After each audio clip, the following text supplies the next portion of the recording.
motor starternya, kedengeran. Wah.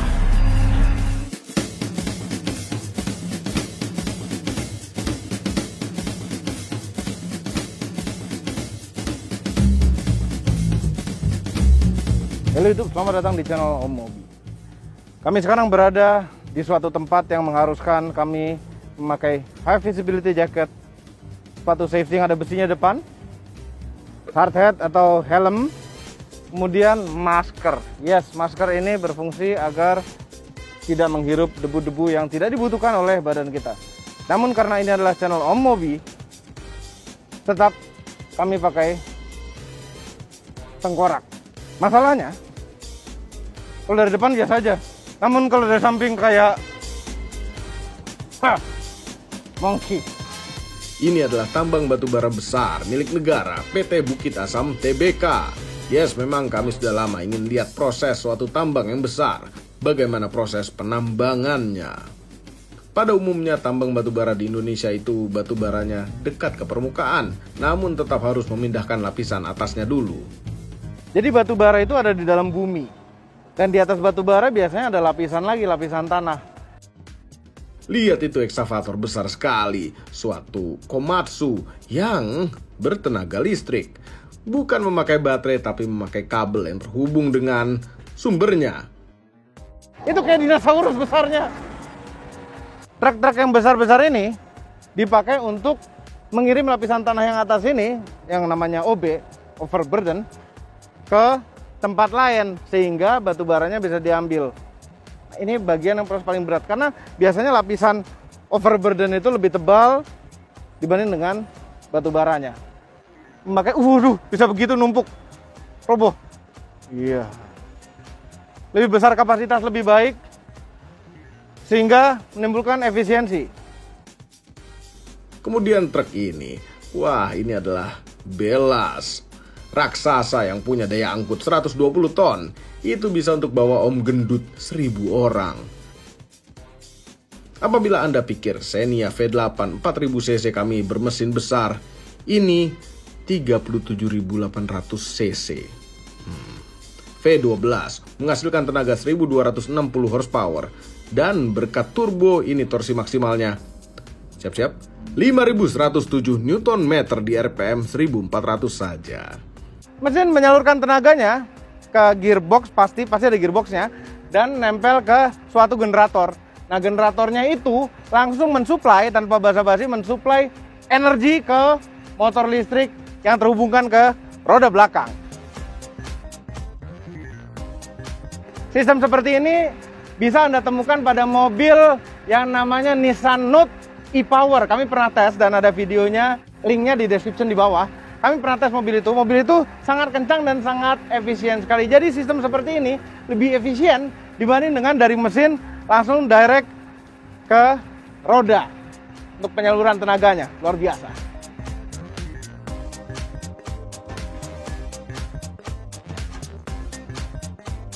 Punya kemampuan minum minyak diesel rata-rata 55 liter per jam. Itu hemat untuk ukuran raksasa pengangkut ini. Ini kapasitas solar, bukan bensin ya. Solarnya atau minyak dieselnya hampir 2 ton.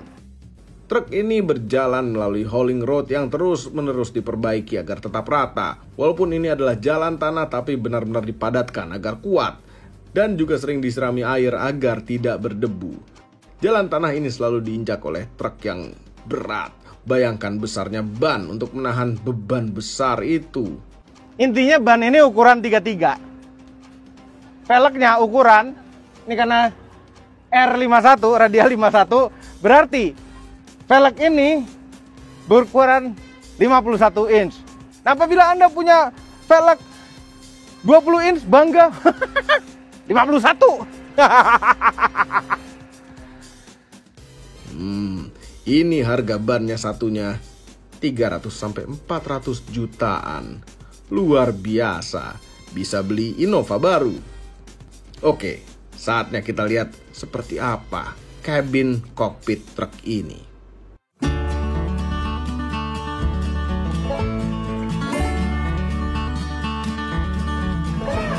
Nah, pintunya suicide door, lihat tuh.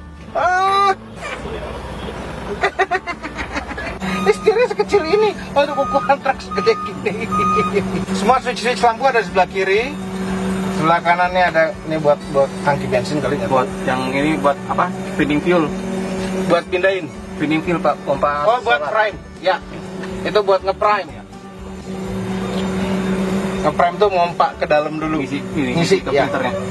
Nah, terus ini transmisinya itu terdiri dari neutral, reverse, drive. Udah itu aja. Ini nggak tahu ada satu lagi adalah untuk Ini lock LDB, parking LDB. nah ini kalau di automatic transmission biasa berarti park, ya kan? Iya. Ini buat mainin baknya. Nih, ini ada navigasinya ya Pak ya? Iya Pak. Ini ada navigasi untuk biar nggak nyasar di dalam pit. Dan ini juga pasti dia ngerekam juga untuk ke sentralnya ya. Aktivitasnya. Aktivitas kita ngapain aja di sini terekam. Ini di atasnya ada thermal detection, jadi Anda bisa tahu bagian mana yang kebakaran kalau ada kebakaran ya. Luar biasa. Ada audionya luar biasa, Pioneer, single DIN, dan TV nggak tahu buat apa ini TV-nya Pak? Ini buat display juga, sama Display. kayak GPS. Oh, kayak GPS juga. Iya. Ini kan gas, kemudian ini rem, dan yang sebelah kiri itu electric brake, jadi membantu pengereman melalui listrik. Iya. Ini ada kecepatan maksimumnya di 80 km per jam, luar biasa. Di sini ada RPM mesin, pneumatik, ini temperatur mesin, air. Ini dalam bar juga persatuannya, berarti tekanan. Dari Power steering. Wah, power steering pakai pneumatik juga jadi. kayak ini. 2 bar. Oli, oh hidrolik ya. Oh ini ada kameranya juga ya. Ini kamera Pak. Mana? Oh di atas ini ada kameranya. Oke. Belakang dan di kanan, di kiri bisa ngeliat spion besar. Ini ada spion besar, maaf Pak. Ya sini. Ini ada spion besar sekali. Ya mudah-mudahan cakup semuanya. Di depan juga ada spion itu untuk lihat ke bawah. Ternyata cukup simple. Kalau boleh nyetir ya Bute? Hah? Jangan lah. Kenapa sih?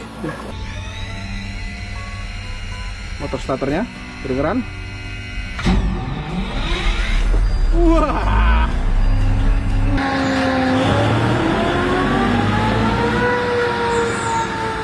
Itulah salah satu truk di Bukit Asam yang dipakai untuk memindahkan lapisan permukaan atau di antara 2 lapisan batu bara.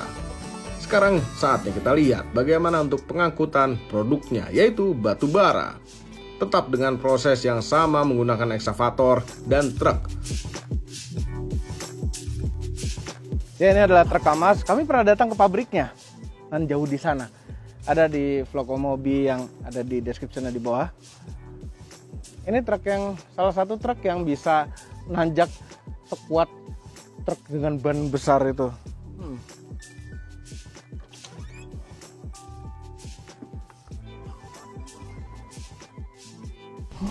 Kopling, keren sekali. Berat ya. Gede banget. Lagi ini.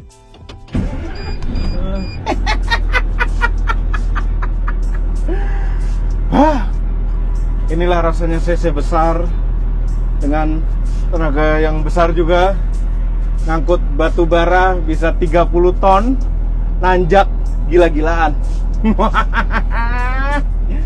Ini ada high gear, ada low gear. Gue tadi kepencet nggak sih? Ini bisa di lock, luar biasa. Apabila slip bannya. Terus ini ada AC. Ini ada bisa naik turunin headlamp. Lampu-lampuan ada di sini. Ini juga bagian dari AC. Ini buat pemecah kaca untuk darurat. Di atas ada audionya. Dan ada radio untuk komunikasi. Oh ya, ini dia nih. Ada lagi buat naikin baknya. Buat buang muatan, lepas muatan, unloading. Gampangan naiknya daripada turunnya. Indonesia ini membutuhkan banyak batu bara untuk sumber energi listriknya. Namun ada kendala lingkungan apabila membuka pit untuk menambang. Apakah kita merusak alamnya? Apakah tambang seperti ini merusak alam? Apakah menghancurkan? Seperti tadi tanah dibuka menjadi pit besar yang dalam sekali dan jadi tidak ada kehidupan. Tidak. Setiap tambang itu wajib mereklamasi kembali pit bukaan tambangnya. Salah satu contohnya adalah di belakang kita ini. Di belakang kita ini adalah susunan pohon minyak kayu putih, ya. Yang tadinya di bawah ini adalah pit bekas bukaan tambang seperti yang dari tadi kami lihat. Jadi hutan lagi. Dan ini ditanami minyak kayu putih. Luar biasa. Sering-sering kesini nggak bikin masuk angin jadinya.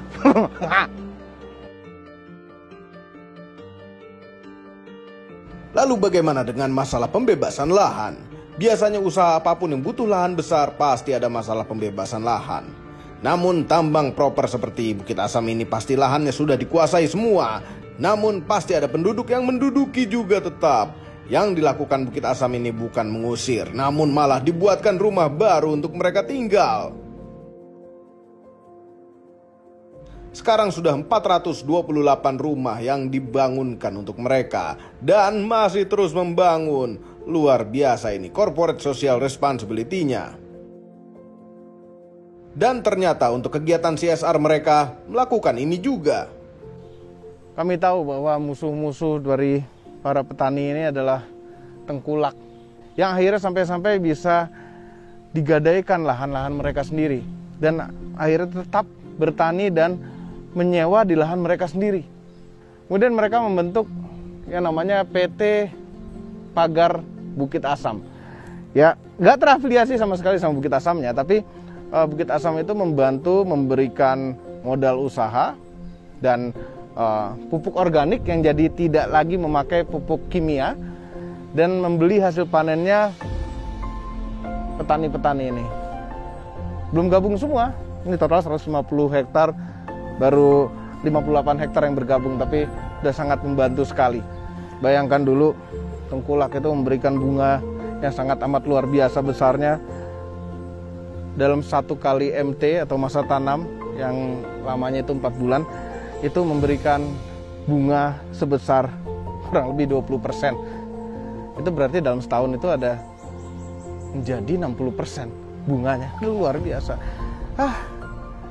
Ini bantuan yang pas, tepat untuk masyarakat.